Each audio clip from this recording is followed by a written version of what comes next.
Thank you, Larry, and thank you, Marty, for your kind introduction.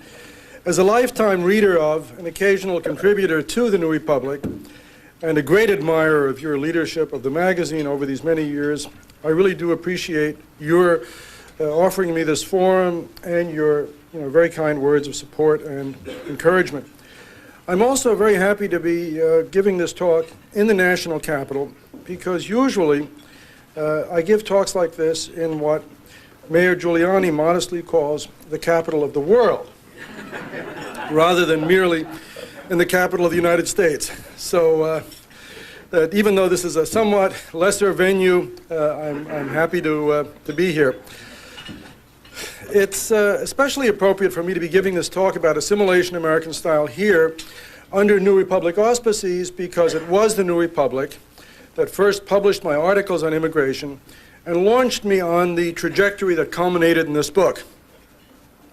But as many of you know, immigration is not the only thing I care or write about.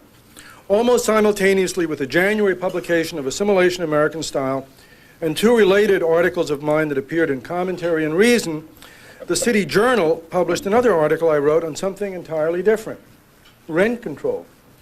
Rent control? How can a serious academic move effortlessly in precisely the same time frame from immigration and assimilation to rent control? How can one even mention rent control and immigration in the same sentence? Is it just a sign of some hopelessly undisciplined eclecticism on my part? I believe not, for there is a clear connection between the two topics, and the thread of that connection runs through New York City, the place that has been the focus of my research for over 2 decades. And here's where the New Republic comes in. It was my extensive work on the economic and social conditions in New York, and that work included rent control, that led Andrew Sullivan back in 1990 to ask me to write an article about the growing importance of immigrants in the economic and social life of New York City. Parenthetically, that was not the first time a New Republic editor asked me to contribute an article about New York. A year or so earlier, Mike Kinsley asked me to write a piece along the lines of why, in Michael's words, New York was going down the tubes. I told Michael that I didn't think New York was going down the tubes. So that was pretty much that. I did, however, respond positively to Andrew's solicitation of an article about immigrants in New York. And as I set about gathering and analyzing the data for this article, which appeared in January of 1991, titled Punning Off a Popular TV Comedy Show of that time in Living Colors, I was drawn inexorably to the contemplation of the sheer miracle of it. Millions of foreigners in my New York living side by side in social, economic, and civic harmony, or at least as much harmony as can be expected of people living together in that crowded and frenetic place. But I realized that the miracle did not just apply to New York, but to the entire United States. The immigrant saga of New York is merely a microcosm of America's. Here we have the most successful nation in the history of the world, comprised almost entirely of immigrants and the descendants of immigrants, with a population more ethnically, culturally, and geographically diverse than that of any other nation, past or present, living together in harmony for over 2 centuries, and as it happens, not only living together in greater civic harmony than the people of other ethnically heterogeneous nations, but in greater civic harmony than the people of most ethnically homogeneous nations. As the son of immigrants, I've long appreciated this fact. And I also appreciated that this was no happy accident, but an integral part of the United States' unique civic design. On a template set by the nation's founders 2 centuries ago, the citizens of the United States, historically open to continuous and unprecedented levels of immigration, had maintained a democratic civic culture that was naturally and spontaneously assimilationist.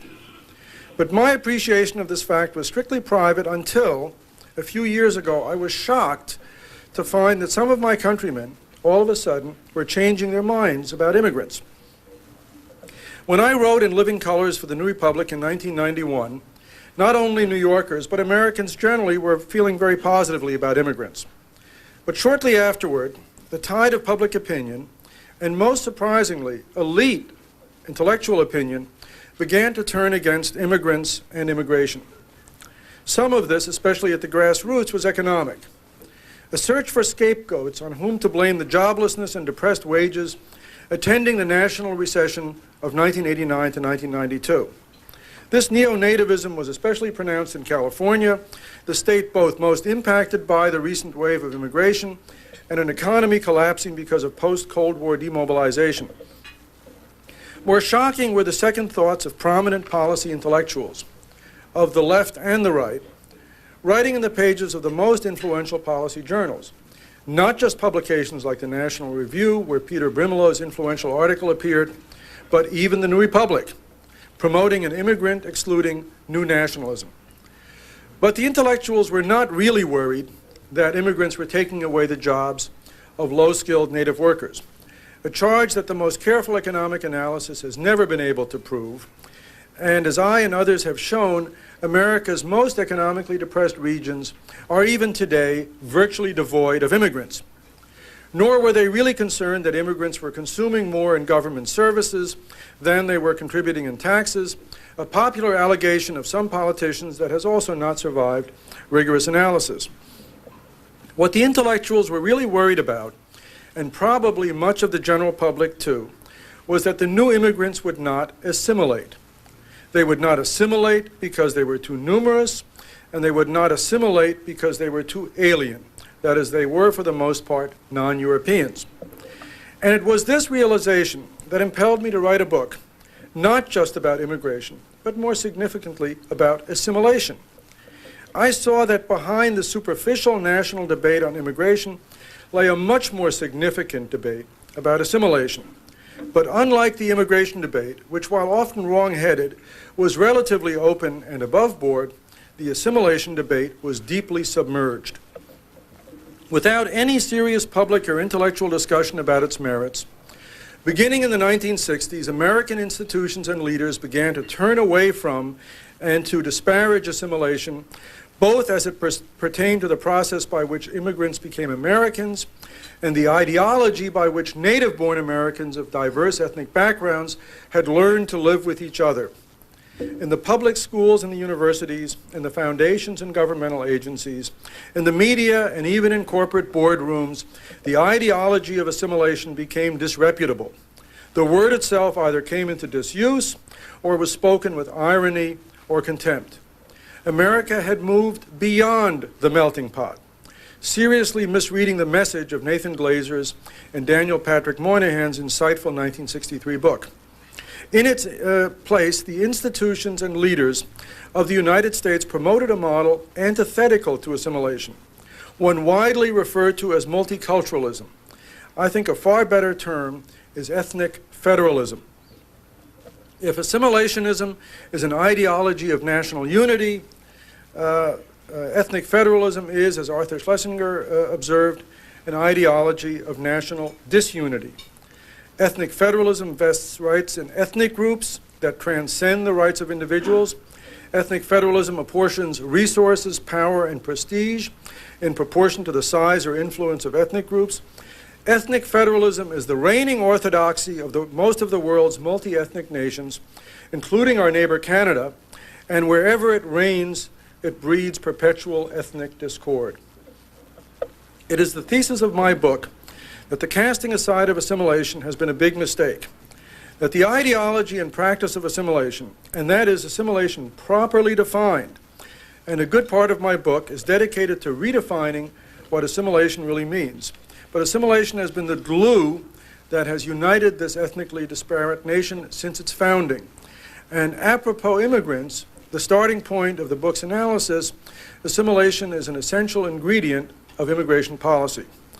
Americans will not feel truly comfortable with continued large-scale immigration, especially with immigrants coming mainly from the world's ethnically distinctive developing countries, unless they have confidence that assimilation is taking place. But entirely overlooked in the submerged assimilation debate is the additional insight that without assimilation, even native-born Americans of different ethnic backgrounds will be prey to ever more serious ethnic division and conflict in the absence of strong adherence to a paradigm of assimilation. Now let me briefly summarize some of the major themes of the book. Hopefully, though, not in enough detail to keep you from reading, or better yet, buying the book. Regarding assimilation. Assimilation as a process has been grossly misconstrued. Assimilation is most assuredly not about extinguishing ethnicity, as the opponents of assimilation allege. Rather, assimilation is about extinguishing ethnocentricity, the bane of most other ethnically diverse societies. The most popular metaphor of assimilation is the melting pot. That's a great metaphor, but only if it is not taken literally. The reason I call the book and the process Assimilation American Style is because, unlike every other nation, we are very tolerant of ethnic differences and ethnic self-expression. Assimilation is about all Americans sharing an allegiance to a common national identity and certain core common values. In the book, I characterize this as America's historic assimilation contract. A contract between natives and immigrants which asks only that immigrants abide by 3 rudimentary precepts. 1, accept English as the national language. 2, cherish and support America's liberal, democratic, and egalitarian civic heritage, what many call the American idea. And 3, live by the values of the Protestant ethic. The assimilation contract only demands that English be the official language of public discourse. Immigrants, and any other Americans for that matter, can speak any language at home or in their own community. I also observe that the supremacy of the Protestant ethic has been upheld for well over a century, mainly by non-Protestants. The clearest indication of the assault on assimilation in recent decades is that our most authoritative institutions and leaders repudiate all 3 of these precepts. 1, by promoting bilingualism and other linguistic ideologies that challenge the public supremacy of English. 2, by fostering a cynical skepticism about the supremacy of our civic heritage. And 3, by ridiculing the Protestant ethic as a value system and undermining it with antithetical policies. Regarding immigration, the book makes the case that not only is immigration still good for the United States, while noting that the terms of the immigration debate have hardly changed over the last century and a half. As I put it, we are a nation that loves immigration but hates immigrants. Nevertheless, we have thrived and prospered only because we are a nation of immigrants. Not only has the perpetual stream of immigrants been essential to America's economic development, it has been the basis of its moral supremacy and political influence as a leader among the world's nations, and it has been crucial in sustaining the civic traditions of the American idea and the values of the Protestant ethic. You see, the assimilation contract cuts both ways. First, Native Americans impose it on immigrants, and then the children of immigrants impose it on older generations of the native-born. Our occasional fits of nativism, when Americans have turned away from their immigrant roots and immigration-favoring heritage, have never brought them greater happiness. Not even freedom from ethnic strife. They have only jeopardized America's civil libertarian traditions and fostered ethnic bigotry and conflict. Every generation of immigrants, even the Germans, those Palatine Boers, Ben Franklin called them, was seen as too alien. But every generation was quickly assimilated. I argue that if we do not fatally wound the assimilation paradigm, the current and future waves of Asian, Latin American, and other third world immigrants can just as effectively be assimilated as the once alien Irish, Italians, and Jews. Regarding our shameful treatment of African Americans, I point out throughout the book that America's treatment of black Americans, first by condoning slavery for 3/4 of a century, and then by condoning institutional racism for another century after that, was the most blatant imaginable violation of both our civic principles and the assimilationist ethos. But I also point out that Americans have in the end labored mightily, perhaps too slowly, and undoubtedly too painfully, to undo the damage of slavery and racism only because the majority of Americans could be rallied by the grandeur of those civic principles and the reminder of their assimilationist traditions. The irony is, and that is one of the major points of the book, it is the disillusionment of African Americans and many well-meaning whites in the reality of the American idea and the reality of true assimilation that has fueled the drive for ethnic federalism. But the proper response to our great national dereliction should not be to despair of the American idea or to replace our faith in assimilation with a paradigm of ethnocentricity, but as in the earlier battles for civil rights and racial justice, to rally behind our civic traditions and to use them to banish all remaining vestiges of racism and ethnic bigotry. I take up other themes in the book, mainly to knock down many of the straw men erected by opponents of assimilation. I acknowledge the importance of America's English political and cultural heritage, but point out that we are at bottom a very non-British society, that we only kept the best aspects of England's civic and political institutional legacy while discarding its anachronistic and class-ridden aspects, and that the supposed supremacy of WASPs and WASPdom is an illusion.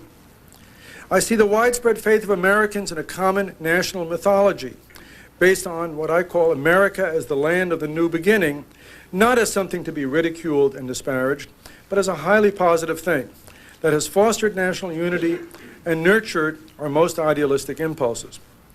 I try to show that the ethnic infrastructure of the United States, the continued existence of ethnic neighborhoods and social and cultural institutions, rather than being antithetical to assimilation, a belief widely shared both by assimilation's opponents and supporters, is uniquely American and profoundly assimilationist. I look at the public schools of the United States as an institution that for most of our history was in the vanguard of fostering assimilation, but that now is being effectively harnessed as the leading institution dedicated on a number of ideological and curricular fronts to undermining assimilation. Let me conclude, as I do in the book, by reminding ourselves that the United States, almost alone among nations, has been able to maintain ethnic harmony in a world beset by ethnic strife because it was founded as, and has remained, what Richard John Neuhaus and others have called a civic rather than an ethnic nation. The twin debates raging among Americans today, the open one about immigration and the submerged one about assimilation, are really about whether we want the United States to remain a civic nation or whether we want it slowly and inexorably to drift into the ranks of the world's ethnic nations. In Assimilation American Style, I argue for keeping us a civic nation, which means two things. First, keep as widely open as possible the gates of immigration, mainly to keep alive our civic principles and traditions, and only incidentally to revitalize the economies of our cities and our cutting-edge industries, and then to make sure that all immigrants quickly and successfully assimilate, which depends less on the attitudes or behavior of immigrants and more on native-born Americans having their faith in the assimilation paradigm restored. Thank you.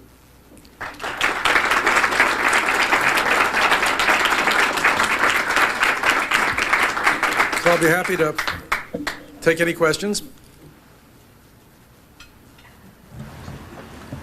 Yes. Started off. There's an organization here in Washington on Pennsylvania Avenue called U.S. English, with a full-page ad in occasionally in Time magazine. Is their focus inconsistent or a problem to your writings? It would seem superficially perhaps to be a little bit consistent because I do, in the book, stress the importance of our all agreeing on English as the common national language. But we haven't in all these years, in nearly 2 centuries, ever had to legislate or make statutory English as the national language. I would feel much, much happier if we could come to this consensus without legislation. Because the legislation is only going to be grist into further wars on this sort of multicultural front. I want to have us put multiculturalism and ethnic federalism behind us, not yet fire another shot across the bow and to provoke the battle further. Thank you. I don't want to talk about myself, but I'm a child of immigrants from widely different parts of the world. But I remember them talking of their childhood when there was such a thing as the settlement house. And there are no more. And could you, this is very ignorant of me, but could you sketch in a little bit what function the settlement, I can guess, but what function the settlement house Well, the settlement house performed the function in inner city communities, very much the kind of functions that nonprofit and social welfare organizations perform right now in inner city communities, but I think they did it in a slightly different way. Clearly, at that time, their main clientele, unlike the many of the inner city poor today, the main clientele in those days were the immigrants, and I would consider the settlement houses to be among the many kinds of assimilationist institutions. In the book, I have a chapter that deals with the whole sort of what I call the ethnic infrastructure of the country and the role of ethnic neighborhoods. And the interesting thing is that the United States, first of all, not only has sustained more of that than most countries in the world, but it actually survives much longer than people realize. When I did my doctoral work on residential location patterns in the United States in different metropolitan areas, looking at various socioeconomic variables, it's remarkable how much ethnicity survives even in the suburbs. That the suburbs don't seem very ethnic because by that time everybody speaks accent-free English, and they pretty much live a lifestyle that seems quite, sort of culturally conformist. They shop at the malls and live in subdivision houses and that kind of thing. But actually, that even for the older immigrant groups, Germans, Scandinavians, and others, these ethnic patterns are sustained. The settlement house is the beginning of that process. And I always stress that you need, in order for the civic principles that I talk about and for the sort of assimilationist idea to work, we need these transitional institutions. And I try to sort of clarify the distinction between ethnicity and ethnocentricity in that context. Yeah. My name is Jim Boulay. I'm with English First, the other one. Let me try. I agree with you. I think that simply passing English as the official language without eliminating bilingual ballots, bilingual education, would not help the assimilation. But if we were to say that in the 60s we sort of failed to recognize reality in this area, and that in order to reestablish these mores that you discussed so eloquently, it would help to, one, recodify our national understanding, because we've sort of forgotten that about our national language, but especially to eliminate bilingual education, to not just solve this problem in one generation. Would that change your feeling or not? Well, first of all, I don't think that passing a law is going to do it. I mean, we're big in passing laws, and I think that what we really have to, what I'm hoping to do, and again, maybe I'm naive in seeing it this way, but I think we have to change to a large extent sort of the whole sort of mindset, the hearts and minds of the nation. I don't think it's as difficult as people might think, because I don't think that where this comes from is as diffuse as people generally claim. I have a chapter in my book called Battlegrounds of Assimilation, where I talk about the specific places where the anti-assimilationist ethos is being developed. We're talking about relatively few places, and the most important is the institution with which I've been connected virtually my entire professional life, the university. And I am, by the way, incidentally, among my other roles right now, the provost and vice chancellor of the State University of New York. So I have a lot of institutions in my bailiwick that are probably guilty of the things that I attack in my book. But it's the universities of America, funded very often, or at least with initiatives funded by foundations, that are the key to this. And passing the law isn't going to change that. If you could, sooner I think a provost's edict handed down to the, 20,000 or so faculty members of the State University system of New York might actually, move that process along more quickly. I feel that you have missed two very, very important points. One is that the people that come or are attracted to America today, by and large, in contrast to those that started the country years ago, find a very easy set of laws to live off of the taxpayer. We have people that are straining the welfare rolls widely. At the same time, you have more slave labor than has ever been in the country, in the history of this country.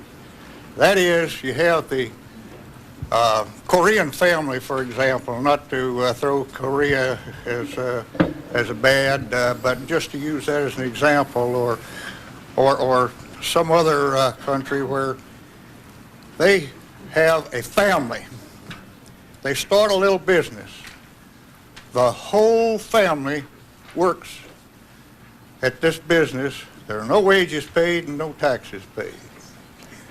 And you have thousands and thousands of those across the country.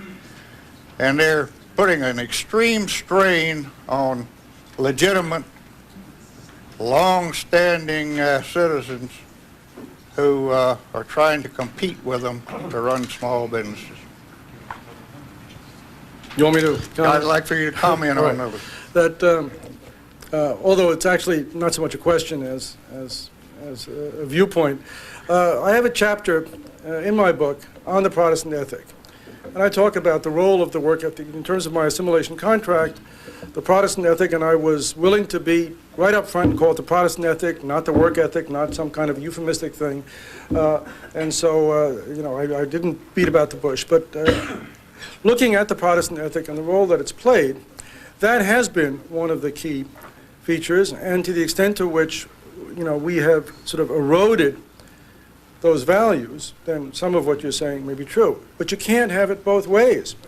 The Koreans you're talking about are supremely faithful to the Protestant ethic.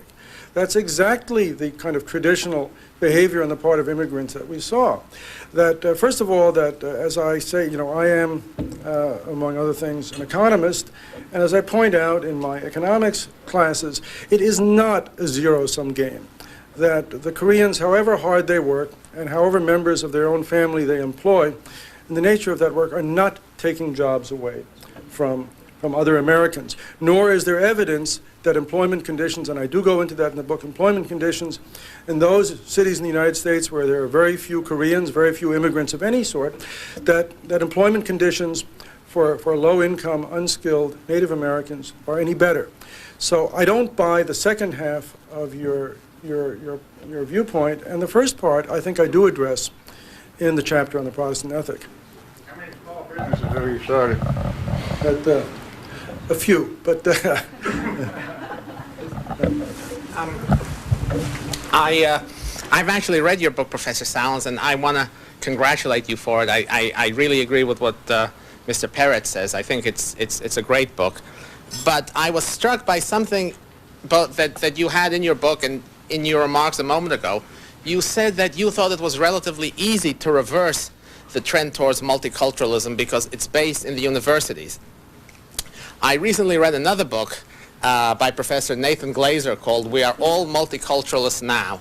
And Glazer basically, while using much of the data you cite, Glazer says that this is going to be very hard to reverse because it's not simply based in the universities, but multiculturalism has the support of a number of ethnic groups, political support. He mentions African Americans, Hispanic Americans, feminists to some extent, gays, lesbians. In other words, his point is that this isn't just an intellectual phenomenon, this support for multiculturalism, or an elite phenomenon, but that it's a broader phenomenon and there's a powerful coalition, et cetera, et cetera. How would you respond to that? Okay, well, that's a good point. And one of the things I'm always accused of, because I also thought it was easy to get rid of rent control in New York, that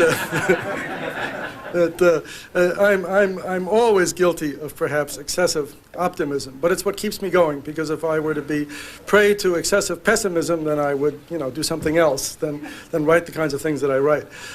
So part of it is really, you know, the maybe trite, you know, glass half full, glass half empty kind of answer. Yes, the general, ethos and aura of multiculturalism now is quite widespread and probably not so easily reversed. Again, as in New York, we have millions of people living in rent-controlled apartments, not so easy to make them pay market rents. But nonetheless, if we look at, again, where our ideas come from, and again, part of it is also not just my university connections, but also my connection with the Manhattan Institute. The Manhattan Institute has been founded essentially and has sort of worked essentially on the premise that A, ideas matter, and B, that ideas can be changed. And over the years, the Manhattan Institute, I think, has had great success in promoting changed perspectives on a number of issues. It wouldn't have been that many years ago that Charles Murray might have spoken at a podium like this talking about welfare policy, and people would have been highly skeptical that anything could ever have been done. And yet here we are, 15 years after the book appeared, or 12 years after the book appeared, and national attitudes have changed. So I think that it's true that a lot of groups have signed on to ethnic federalism, and the African Americans, I think, are by far the most important. But other than among African Americans, where perhaps the ethos has taken hold among a significant part of the rank-and-file population, for other ethnic groups, it's the advocates. It's not the population. I think, for example, the very large and growing Latino population in the United States, I think that it's mainly the advocates, not the general population. For the large and growing Asian population, I think there's great hostility to ethnic federalism, and I have gotten letters, emails, all kinds of correspondences from Asian Americans who said right on and supporting my thesis. So I do think that even though there's been some diffusion, I think if we can get academia and the foundations that fund academia to change their perspective, I think that would be the key to changing this. Yeah. I agree with I agree with your optimism, but I disagree with your premise that there is some sort of a conflict between multiculturalism and assimilation.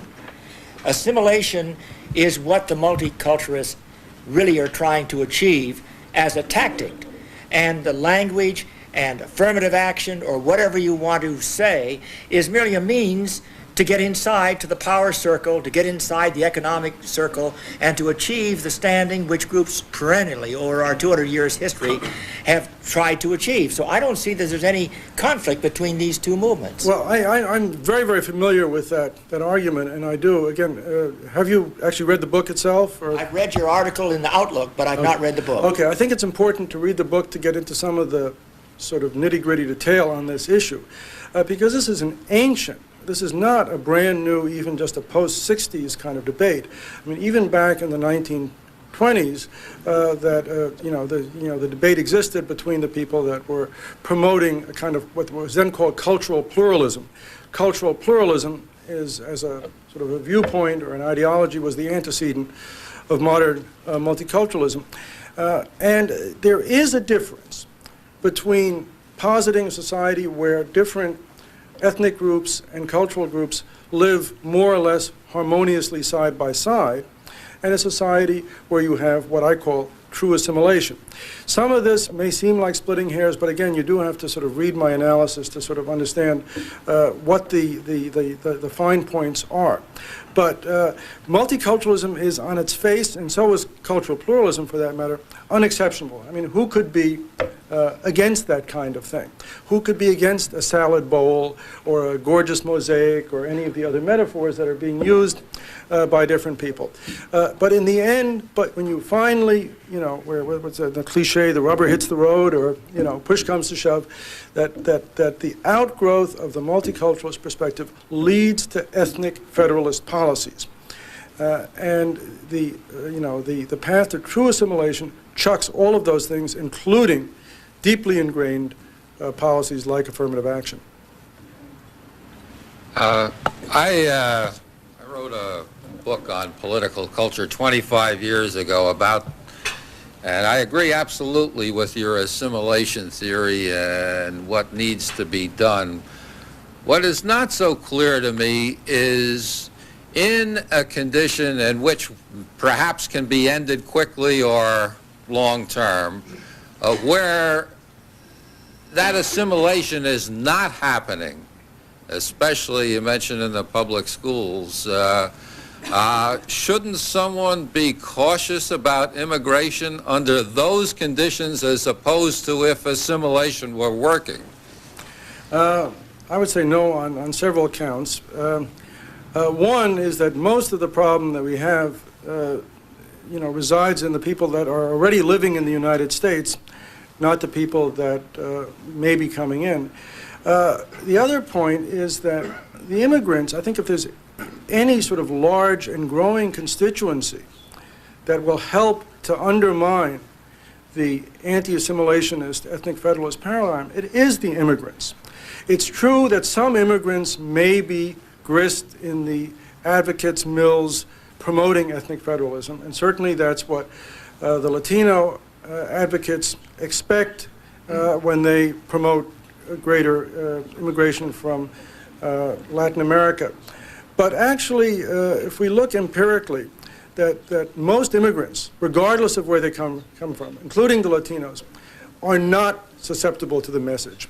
And are actually, as their numbers swell, two things happen. First of all, it puts a lie to a lot of the assumptions behind ethnic federalism, that a lot of the immigrants are able to succeed under circumstances that the ethnic federalist models claimed no one could succeed. It was not that long ago. Again, my area is urban studies and urban economics, and that's where I've done most of my research and most of my teaching, and the departments that I've been affiliated with over the years. And it was gospel in the 1970s that there just was no work in the inner city, that we were in this new, high-tech, high-skilled, highly educated kind of urban society, and all you could do in the inner cities is to bring in some federal money to try to shore things up. But there was no other solution. I think immigrants came shortly after, these things sort of were well-entrenched ideas, and showed that wasn't true. And these are not well-to-do immigrants. They weren't. We have in California and places like that, cadre, highly educated, highly skilled immigrants. But we're talking for the most part about very low-skilled, uneducated immigrants, many, if not most, not originally speaking English, many, if not most, being people of color, because one of the assumptions, too, is that people of color had a double handicap, their color and their low skills. So I think that it was, if we hadn't had the immigrants coming in and putting a lie to these assumptions, we would probably still be promoting some of these ideas. So I think that immigrants are probably the best hope, in terms of the other gentleman's question, I think the best hope for some sort of additional, on the ground, support for my sort of general proposition. Yeah. Are you optimistic about getting your ideas of assimilation introduced to schools of ed? It seems to me that's the best way to get it into the public schools. You're right. I think it's a very interesting point. And again, I have in my new empire in New York State a whole number of schools of education. And again, I don't know to what extent I can mix my academic positions and my administrative responsibilities, but you're right. The schools of education are very, very important institutions because, again, it isn't so much the local boards of education, which probably, if the members of the local boards of education read my book or read similar kinds of pieces, would probably agree with my position. So it's not the boards of ed, and it certainly isn't most of the parents in most of the school districts. It's the teachers. And where did the teachers get their ideas? The teachers got their ideas when they were in college at the education schools. Yeah. What would you prescribe for non-English speaking kids who go into public school? What would you do with them? I would say, if they're young enough, I would say immersion. Now, this is something I do know a fair amount about. My wife has a degree in linguistics, and among the fields that we both had to read because we went through her doctoral studies sort of together, in a kind of collective enterprise, and I read most of what she had to read. And in psycholinguistics, it's very clear that up to the age of about 11 or 12, the ability to learn a foreign language is, hardwired into the mind. You could take the child of an American diplomat that moves every 6 months or every year from one nation to another, and that child would not only not lose his fluency in English, but would be able to pick up the all the languages of the parents' posts. So I would say up to a certain age, you really don't have to do anything. After the age of 11, I think that then you have to learn English the way Americans might learn a foreign language. You go to classes to learn French or Spanish or German, and there we have something called English as a second language, which my wife, by the way, happens to teach, and that's a very effective paradigm, much more effective than bilingual education in giving English language fluency to those children that are past the age where this is an almost automatic process. Yeah. Two questions. In your research, did you come across the work of a number of the ethnic lobbies in the mid-'80s to promote the English Plus movement or English Plus ideology in counter-distinction to English only? It was somewhat a defensive reaction. And is that, in my mind, that underscores your relative optimism that even the activists are embracing the ethics? And second question is, to what extent, if any, do you believe some of the attacks on immigration and immigrants coming from some that you cited actually create the danger of a self-fulfilling prophecy by attacking immigrants and attacking they're not Americans, they're alien, they don't want to learn English, they may be actually contributing to conditions where people feel suspect and they Absolutely. turn inward rather than outward? Yeah. In the answer to the first part of the question, I'm familiar with the literature. I haven't really, gone deeply into it. As far as the second point, which I think is a very valid one, I think that's the problem in California.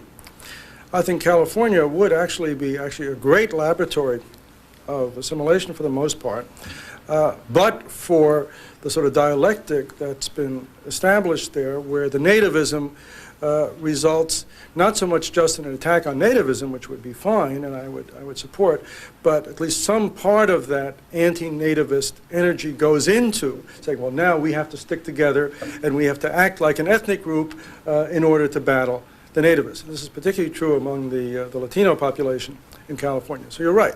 So I think that, again, you set in motion a negative dynamic, and that's, I guess, one of the things that worries me of the U.S. English movement, which would trigger possibly a precisely sort of counterproductive kind of reaction, because it is not going to be sort of a light goes on across America and everybody says, gee, this is, well, we never thought of it this way, let's do it. As a matter of fact, it's going to be seen, rightly or wrongly, as another expression of nativism and promote exactly this dialectic. I don't mean to, if there's nobody else, I will take this gentleman's... I think your public school systems are getting a bad rap on the education. I served on a school board over in Alexandria, Virginia a number of years ago. We had 57 different languages represented in the school, and the immersion was what we used at that point. At the end of the school year, when you stand up at awards night, who stood up at the front and collected the awards for excellence? It was all of the people that couldn't even speak the English when they started. Now, that is without federal and state interference in the school system. It'll work. But whenever you get too many laws and too many legal people out of, or bureaucrats out of federal or state trying to get involved, it all falls apart. Well, I think that is, I think you're sort of supporting some of the points that I made, that I agree. Yeah. It seemed to me that when you were talking about sort of where the ethnic federalism idea was strongest, it began to sound like perhaps an interest group, which might conceivably, as interest groups have done in the past, promoted ideas that were advantageous to them as a group, not only in terms of jobs, but also perhaps self-esteem, the superiority that comes from managing the conflicting ethnic tribes. If that's the case, if there is a powerful interest, or perhaps a set of interest groups behind the ethnic federalism idea, then that suggests that just better ideas maybe aren't enough. Well, the interest group, I mean, academics may see some sort of role, and academics are inveterate paternalists. When they get, I mean, I'm not talking about all academics, because they're those that, stay in their laboratories and are, interested in relatively narrowly based scientific or scholarly pursuits. But those that sort of venture forth and look at the world and try to suggest ways in which the world might be a better place tend to be paternalistic, and you're right. So there might be sort of an instinctive, interest in promoting these policies. But quite realistically, and this is a debate I have, again, in my administrative role, academics are very responsive to funding streams. Essentially, they're, not to be crass about it, but they're very aware of whether it's the federal government or a state government or a foundation, they're very aware of what's being funded and what isn't being funded. And essentially, again, that's why I talk about this sort of the equivalent of the military-industrial complex, the foundation higher education governmental complex, the sort of three-cornered arrangement. And the academics are sort of the most influential players in that, because they are the ones that generate the ideas and the information that then, is disseminated in the rest of society.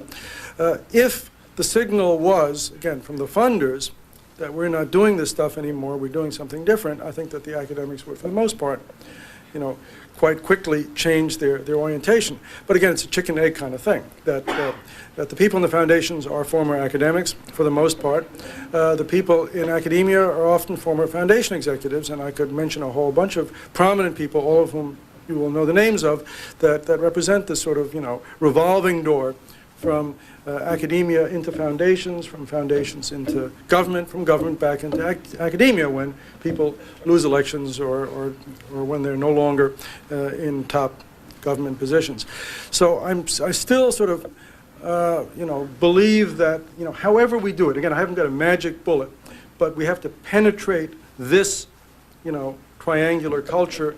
And even with the self-interest, or maybe because of the self-interest, I think the self-interest actually could be the main weapon or mechanism by which some of these minds might be changed. Can I ask a question, please? Back here, it's a little hard. Okay. I want to pick up on the point. My name is Suzanne Fields. I'm a columnist for the Washington Times, distributed by the Los Angeles Times Syndicate. And I want to pick up on the point that Nathan Glazer apparently makes in his book about the ethnic studies, the women's studies, the way in which this becomes divisionary, and particularly as you've been talking about in the academic world.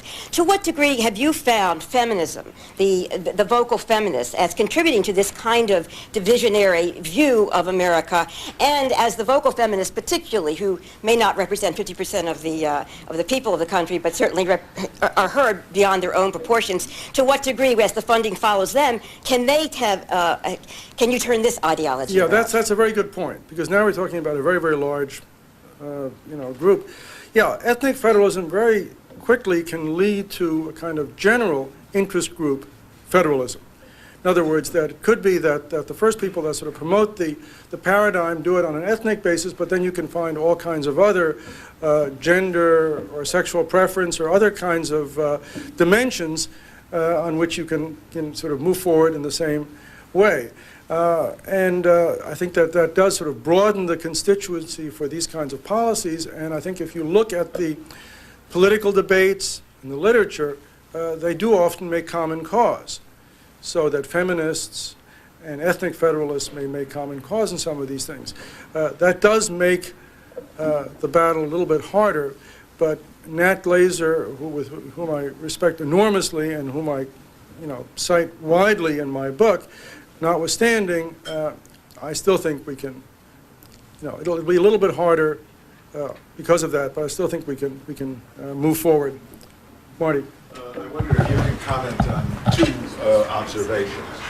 One is that it seems to me that most of the immigrant groups now bringing people to America still come here with a psychological one-way ticket. They come here because they want to become Americans. And that for all of the agitation over what you call ethnic federalism, that idea has not struck deep roots among the immigrants themselves. And secondly, that the whole notion of multiculturalism is a misnomer, at least if one wanted to judge multiculturalism by rigorous and exacting standards. What is left of the home cultures after half a generation or a generation is really very, very thin gruel. And so that multiculturalism actually is more a political phenomenon than it actually is a cultural or spiritual phenomenon. I was saying to you earlier at lunch, Jews are particularly advantaged in a certain sense in retaining their culture. Jews write lots of books about themselves. We happen to be intellectually very narcissistic. They spend hundreds of millions of dollars every year on Jewish education. There are institutions all over the country that you should learn this and learn this and learn this, and there are Jewish publications. And what is really left of Jewish culture outside the religious community is, it seems to me, a few words, mostly dirty, a little bit of memory, nostalgic, and culinary tastes. Well, I mean, I think that what your comment, Marty, which I agree with in both parts, I think supports rather than contradicts the book. Essentially, what I say is that the problem is not the immigrants. The immigrants are fine. The immigrants have always been fine. The problem is the Native Americans. All this stuff originates with the Native Americans, nor am I especially worried that, apropos some of the anti-immigrant feeling, that the immigrants, again, are going to be armies of the next generation of ethnic federalists. I'm not worried about the immigrants. And that's why I say, let them come. And we have more practical issues of maybe some sort of a absorption capacity, and I figure 1 million immigrants a year is about probably a reasonable number. But I'm not worried about the immigrants. So you're right. I don't think the immigrants are a problem, and the immigrants, left to their own devices, are very assimilationist.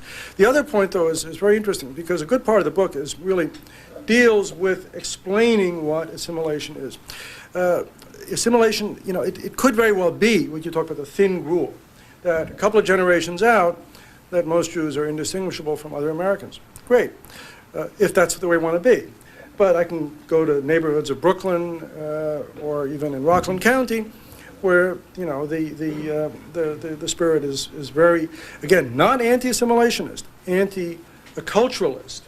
And I make a real distinction in the book between acculturation, which makes people seem more superficially alike, and assimilation, which has nothing to do with acculturation. The big mistake, I think, that both the opponents and the proponents of assimilation have made is to confuse these two.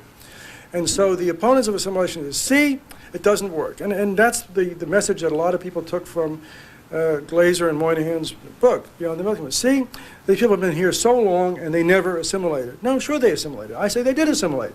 They just didn't, take on some sort of uniform culture.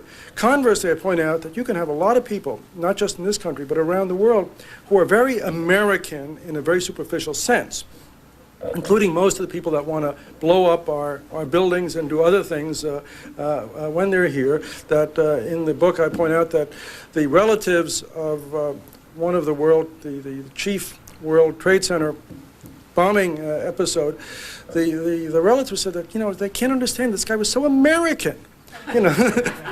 Yeah, but, obviously not. So the point is that it isn't, the guy could have walked the streets of New York in a caftan and been a fully assimilated person, and he could, look like any other American and not be an American at all. So I fully support that point. That is one of the major points of the book. Just one more question. Okay, one more question. Yeah. You use the term absorption capacity, and you say that it's about 1 million.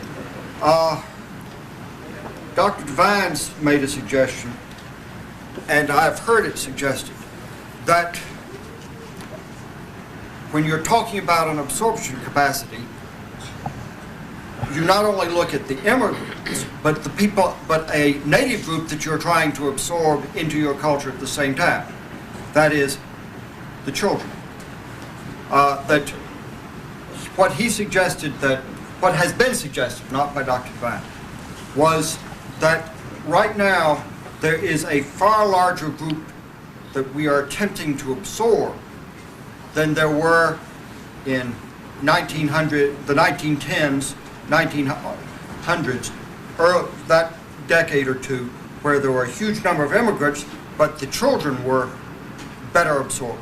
We now have our next generation as well as our immigrants to absorb, and does this enter into your calculation of that capacity? I don't think there's a scientific answer to that question. I think even the term absorption, I used it loosely, and I would not defend it as a kind of a rigorous kind of a variable where we could find the the precise dimension. First of all, as far as the numbers relative to the historical experience, the numbers are greater, but the country was much smaller. So relative to the population of the United States, the impact is less than it was at the turn of the century. One of the factors that does make a difference is the high concentration in certain urban areas in the United States, that immigrants don't, sort of randomly come to different parts of the United States. California overwhelmingly has the vast majority of immigrants, and then we have large groups of immigrants coming into New York and Texas and a few other states.